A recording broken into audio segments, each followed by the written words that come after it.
بسم اللہ الرحمن الرحیم۔ السلام علیکم ورحمۃ اللہ وبرکاتہ۔ دوستو، آج کا جو وظیفہ ہے یہ بار بار حج اور عمرہ کرنے کی توفیق اللہ جل شانہ اس وظیفے کی برکت سے عطا فرمائیں گے۔ بعض اوقات انسان کے پاس پیسے وغیرہ نہیں ہوتے، اسباب نہیں ہوتے تو حج اور عمرہ نہیں کر سکتے، دل چاہتا ہے لیکن نہیں کر سکتے۔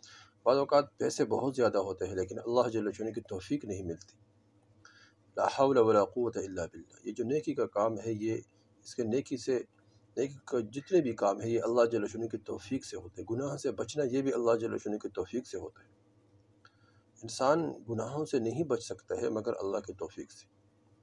داؤد علیہ السلام نے ایک دفعہ دل میں سوچا کہ اللہ جل شانہ کہ ہم کتنے عبادت کرتے ہیں، جنہیں پورے رات میں اللہ جل شانہ کی عبادت کرتا ہوں، اور میرے بیٹے بھی اللہ جل شانہ کی عبادت کرتے ہیں، غلام بھی کرتے ہیں۔ رات کو تقسیم کیا تھا تو ایک دفعہ داؤد علیہ السلام کے پاس دو آدمی آئے تھے، فرشتے لیکن آدمی کی شکل میں، دروازے بند تھے، ظاہر ہوئے داؤد علیہ السلام کے پاس رات کے وقت، اور ان دونوں نے کہا کہ ایک نے کہا کہ میرے پاس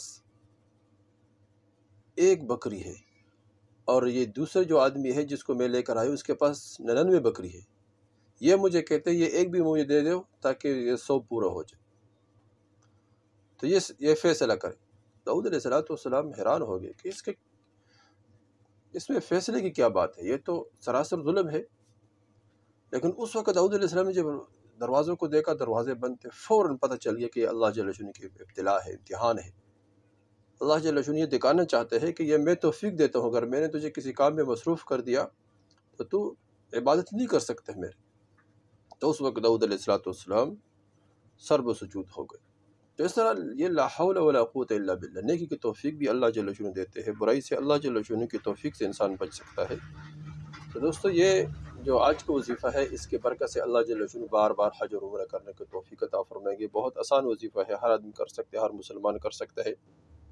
2 آیاتیں ہیں، اس کو ہر نماز میں تشہد، نفل نماز پڑھنا ہو، فرض نماز پڑھنا ہو، اس طرح سنتیں پڑھنا ہو یا واجب پڑھنا ہو، تہجد پڑھنا ہو یا اشراق، چاشت پڑھنا ہو یا وابین، کوئی بھی نماز یا صلاۃ حاجت، کوئی بھی نماز پڑھنا ہو تو اس نماز میں یہ 2 آیاتیں تشہد کے لیے، جب بندہ قاعدہ کے لیے بیٹھتا ہے تو دعا کے وقت ربنا آتنا فی الدنیا جو ہم پڑھتے ہیں، تو دعا کے بعد یہ 2 آیاتیں پڑھیں۔